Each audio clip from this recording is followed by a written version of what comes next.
Hi viewers, welcome to our channel. இன்றைக்கி நம்ம சேனலில் என்ன ரெசிபி பார்க்க போகிறோன்னா, சேமியா வச்சு இட்லி பண்ண போகிறோம். சேமியா இட்லி. இதுக்கு முதல்ல ஒரு பவுலில் 1 கப் அளவுக்கு வறுத்த சேமியா எடுத்துக்கலாம். இது கூடவே 1/4 கப் அளவு வறுத்த ரவை சேர்த்துக்கலாம். கூடவே துருவின கேரட் சேர்த்துக்கலாம். இது கூட 1 கப் அளவு சேமியாவுக்கு 1 கப் அளவு கெட்டி தயிர் சேர்த்துக்கலாம். ரொம்ப கெட்டியாக இருந்ததுன்னா இது கூட கொஞ்சம் தண்ணி சேர்த்து கலந்துக்கலாம். இதுக்கு தேவையான அளவு உப்பு, இது எல்லாத்தையும் சேர்த்து இப்போ நல்லா கலந்து விட்டுறலாம். நல்ல தயிர் எல்லா பக்கமும் படுற மாதிரி பாருங்கள், இந்த அளவுக்கு நல்லா கலந்து வச்சிடலாம். ஒரு 15லிருந்து 20 நிமிஷம் ஊறணும். அதுக்கு முன்னால் இதுக்கு ஒரு சின்ன தாளிப்பு போட்டுடலாம்.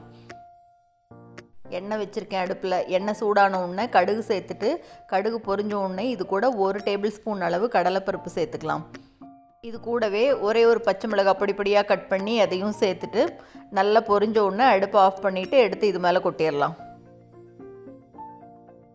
இப்போ இது மேலே அப்படி பொடியாக கட் பண்ண கொத்தமல்லி தழையை தூவி விட்டுக்கலாம். இதை மறுபடியும் இப்போ நல்லா கலந்து விட்டுறணும். ரவை சேர்த்தினதுனால பாருங்கள் நல்லா கெட்டி ஆயிடுச்சு, அப்படியே தயிர் ஃபுல்லாக உறிஞ்சிருச்சு. இது கூட இப்போ இன்னும் ஒரு அரை கரண்டி தயிர் சேர்த்துருக்கேன். சேர்த்துட்டு நல்லா கலந்து வச்சு மூடி வச்சிடலாம். ஒரு 15லிருந்து 20 நிமிஷம் நல்லா ஊறட்டும்.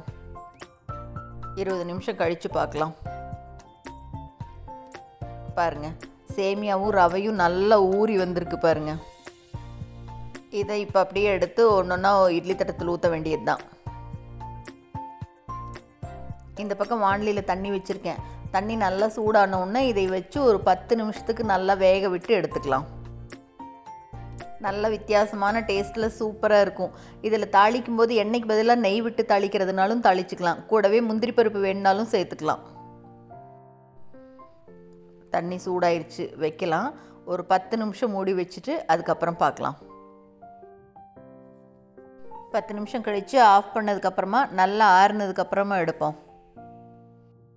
ஸ்பூனில் எடுத்து பார்ப்போம். இப்போது இது மேலே தண்ணியெல்லாம் தெளிக்க வேண்டாம், அப்படியே எடுக்கலாம். இங்கே பாருங்கள், அப்படியே பிளேட்டில் ஒட்டாமல் அவ்வளோ சூப்பராக வருது பாருங்கள்.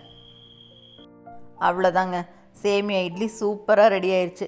இது கூட தேங்காய் சட்னியோ கார சட்னியோ எது வேணால் வச்சு சாப்பிட்லாம், அவ்வளோ நல்லாயிருக்கும். கண்டிப்பாக இந்த ரெசிபியை நீங்களும் செஞ்சு பார்த்துட்டு மறக்காமல் கமெண்ட் பண்ணுங்கள். இந்த வீடியோ உங்களுக்கு பிடிச்சிருந்ததுன்னா லைக் பண்ணுங்கள், ஷேர் பண்ணுங்கள், கமெண்ட் பண்ணுங்கள். மறக்காமல் நம்ம சேனலை சப்ஸ்கிரைப் பண்ணுங்கள். கூடவே பக்கத்தில் இருக்கிற பெல் பட்டனையும் தட்டி விட்டுருங்க. ஸோ நான் போடுற வீடியோ எதுவுமே மிஸ் பண்ணாமல் பார்க்கலாம். தேங்க்ஸ் ஃபார் வாட்சிங்.